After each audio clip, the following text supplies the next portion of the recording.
आज भारत समेत दुनिया भर के तमाम देशों में ईद का त्योहार बड़े धूमधाम से मनाया जा रहा है। पीएम मोदी ने भी देशवासियों को ईद की बधाई दी है। पीएम मोदी ने अपने एक्स पोस्ट में लिखा है कि ईद उल फितर की बधाई है।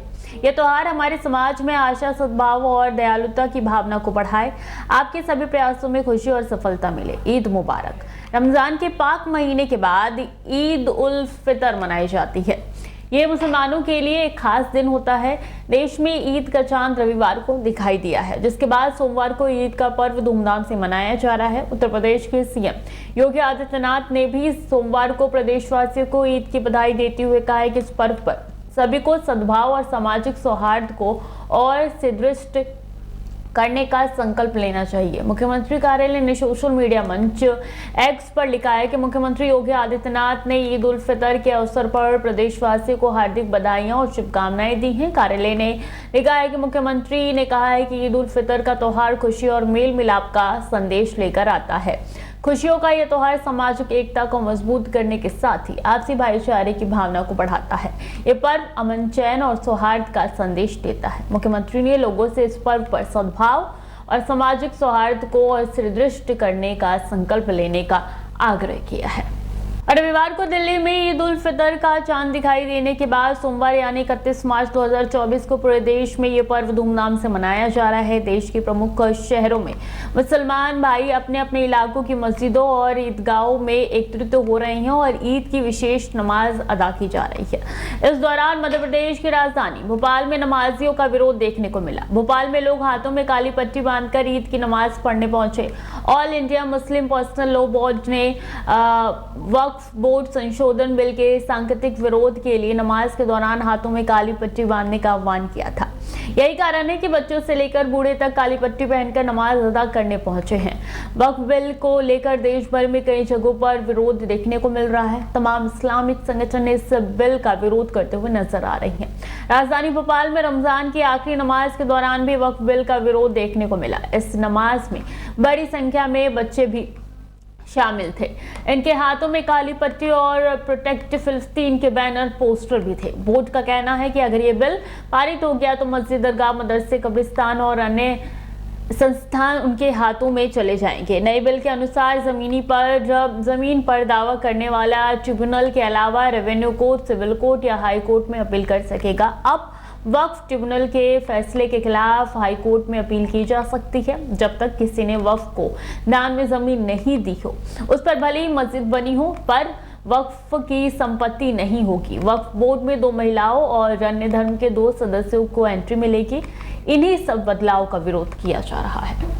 और उत्तर प्रदेश के नोएडा में तेज रफ्तार बेशकीमती कार से हादसे का खौफनाक मंजर सामने आया है। नोएडा के सेक्टर 126 में नवनिर्मित M3M प्रोजेक्ट के पास संडे शाम को लैम्बोर्गिनी कार ड्राइवर ने फुटपाथ पर बैठे 2 श्रमिकों को रौंद दिया। घायलों को अस्पताल में भर्ती कराया गया। वहीं मौके पर जब लोगों ने ड्राइवर को रोका और पुलिस बुलाने की बात कही तो वो बड़े रिलैक्स अंदाज में दिखा। लैम्बोर्गिनी कार ड्राइवर पूछता हुआ नजर आया कि क्या कोई मर गया है। नोएडा में लैम्बोर्गिनी से टक्कर मामले में खुलासा हुआ है कि लैम्बोर्गिनी कार हादसे में के बाद लोगों ने ड्राइवर को घेर लिया है। जब लोग बोले तुम्हें ज्यादा स्टंटबाजी सूझ रही है तो वो कार के अंदर से बेहद आराम से आया और लोगों ने उनसे पूछा तुम्हें पता है कि कितने लोग मर गए। ये सुनकर उसने आराम से बोला कि क्या कोई मर गया है। आरोपी ड्राइवर ने लोगों से कहा है कि मैंने हल्की सी रेस दी थी। वहीं उससे राहगीर घायलों को अस्पताल ले जाने के लिए कहते हुए नजर आए। जो वहां पे लोग मौजूद थे उनका कहना है कि हादसे के बाद वो भी मौके पर पहुंचे थे। पुलिस के आने पर लोग कुछ पूछने लगे और कार्रवाई की मांग करने लगे तो पुलिस ने सभी को वहां से भगा दिया। घटना का वीडियो, कुछ सेकंड का वीडियो वायरल हो रहा है। इसमें दिख रहा है कि हादसे के बाद कार ड्राइवर पर चढ़ी हुई है और चालक अंदर ही बैठा है। गेट खुलवाकर एक व्यक्ति चालक से कहता है कि उसे जानकारी है कि हादसे में कितने लोग मर गए। इस पर वो पूछता हुआ नजर आता है क्या कोई मर गया है। कार के बाहर वाला व्यक्ति चालक से स्टंट करने की बात कहता है। दोनों के बीच हो रहे बातचीत में कार चालक रेस के लिए एक्सीलेटर बढ़ाने की बात कबूल करता है और ये वीडियो में साफ तौर पर नजर आ रहा है। फिलहाल पुलिस कार्रवाई में जुट गई है। बात दिल्ली की होगी, जहां के लक्ष्मी नगर इलाके में उस वक्त अफरा तफरी का माहौल हो गया, जहां यहां स्थित एक अस्पताल में आग लग गई। घटना की सूचना तुरंत फायर ब्रिगेड को दी गई। मौके पर दमकल विभाग की 4 गाड़ियां पहुंची। किसी तरीके से आग पर काबू पाया गया। फायर ऑफिसर दीपक हुड्डा ने कहा है कि हमें अस्पताल में आग लगने की सूचना मिली थी। ये आग अस्पताल के ग्राउंड फ्लोर पर लगी थी, जिसे मौके पर पहुंचकर बुझा दिया गया। जानकारी के मुताबिक लक्ष्मी नगर में मक्कड़ मल्टी स्पेशलिस्ट हॉस्पिटल स्थित है। यहाँ ग्राउंड फ्लोर पर अचानक आग लगे। तुरंत फायर ब्रिगेड को फोन करके बुलाया गया। आग लगने के कारणों का अब तक पता नहीं चल पाया है। इससे पहले गुरुवार को ओखला फेज 1 के फर्नीचर के गोदाम में आग लगी थी। आग इतनी तेजी से फैल गई कि बगल में 111 की 2 मंजिला भवन को भी चपेट में ले लिया। पहले इस पर काबू पाया गया, वहीं देर शाम तक गोदाम की आग पर काबू पा लिया गया। देश की सबसे बड़ी मस्जिद जामा मस्जिद में नमाज पढ़ी गई।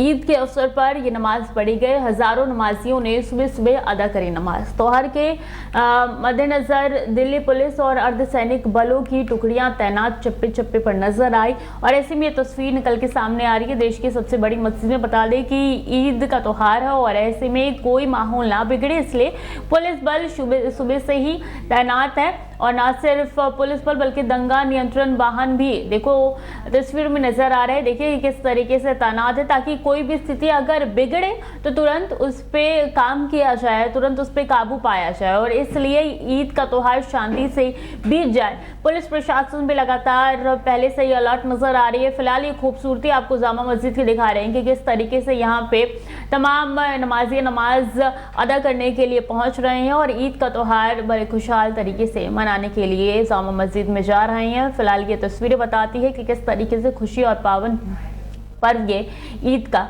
नजर आता है।